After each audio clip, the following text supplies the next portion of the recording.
বন্ধুরা এখন আসছি গ্রামের বাড়িতে। আমাদের এখানে ঈদের ছুটি, ঈদ উল ফিতর এর ছুটিতে বাড়িতে আসছি। এখন গ্রামের বাড়িতে আম খাইতেছি।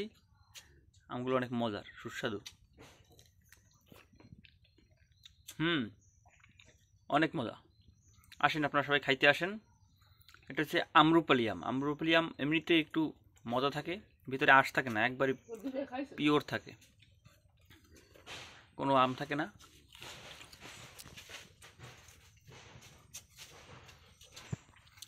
না, ভালো, খাইতে ভালো।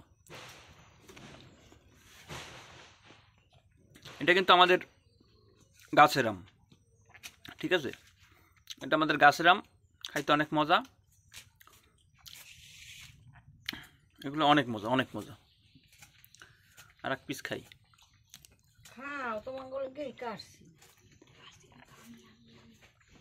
কে গাছ? তুমি পারছো গাছ দিয়া?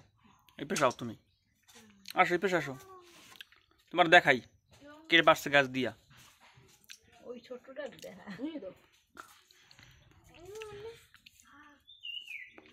ভিডিও করবে না, গাছ দাম পাচ্ছে। হিমসাগর লইয়া ঘরটা আমাদের হিমসাগর, হিম কি হিমসাগর, হিমসাগর গাছ আছে আমাদের। আম হয়েছে ছোট ছোট, বেশি বড় হয় নাই, খাইতে মোটামুটি ভালোই লাগে, মিষ্টি আছে। আসলে বেশ দেখি তোমার গাছে উঠছে। তুমি কি লাঠি দিয়ে পারছো নিচ দিয়া? না, গাছ উঠে কেউ পারে? তো ছোট গাছ, ঝুলাই ঝুলাই পারছো। আচ্ছা, ঠিক আছে, ভালো। আমার ভাগ না।